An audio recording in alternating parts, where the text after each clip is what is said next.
Hello à tous, c'est MeloGP et on se retrouve aujourd'hui pour parler des pénalités.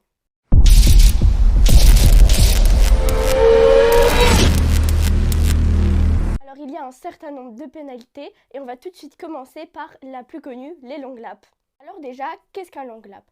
Un long lap, c'est tout simplement une zone étroite placée à l'extérieur d'une courbe et qui est en général délimitée par deux lignes blanches. D'ailleurs, si le pilote touche cette ligne blanche, il va devoir refaire un second long lap. Faire un long lap oblige le pilote à ralentir et à parcourir plus de distance, ce qui fait qu'il va perdre des positions. Et comment savoir lorsqu'un pilote doit effectuer son long lap? C'est très simple. C'est la direction de course qui va prévenir les pilotes sur leur tableau de bord et nous, on le verra sur notre écran. À côté du nom du pilote, il y aura un petit symbole qui va s'afficher, ce qui signifie que le pilote va devoir effectuer son long lap dans les 3 tours qui suivent le moment du panotage. S'il ne le fait pas, il aura une autre pénalité. Mais quelle erreur font les pilotes pour avoir cette pénalité? Eh bien, c'est très simple. Soit ils font une erreur de pilotage, soit ils sont passés 3 fois dans la partie verte qui est placée à l'extérieur du vibreur. Passons à une seconde pénalité, les amendes.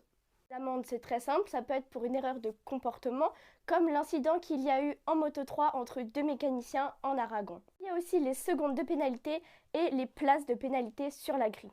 Les places de pénalité sur la grille sont généralement par 3, ce qui peut être très coûtant pour la course pour les pilotes. Et ça peut être dû à une erreur de pilotage ou alors une gêne d'un pilote pour un autre pilote, comme Johan Zarco en France qui avait gêné Aleix Espargaro et qui s'est donc pris 3 places de pénalité. Et parlons aussi du drapeau jaune qu'on peut voir à quasiment chaque week-end. Il est très souvent sorti lors des chutes et ça signifie que les pilotes doivent freiner et qu'ils ont l'interdiction de dépasser dans la zone du drapeau jaune. Ce fameux drapeau jaune annule les chronos des pilotes. Et évidemment, si les pilotes chutent sous un drapeau jaune, ils auront une pénalité comme un long lap, comme Jack Miller au Sachsenring qui était tombé sous le drapeau jaune de Aleix Espargaro.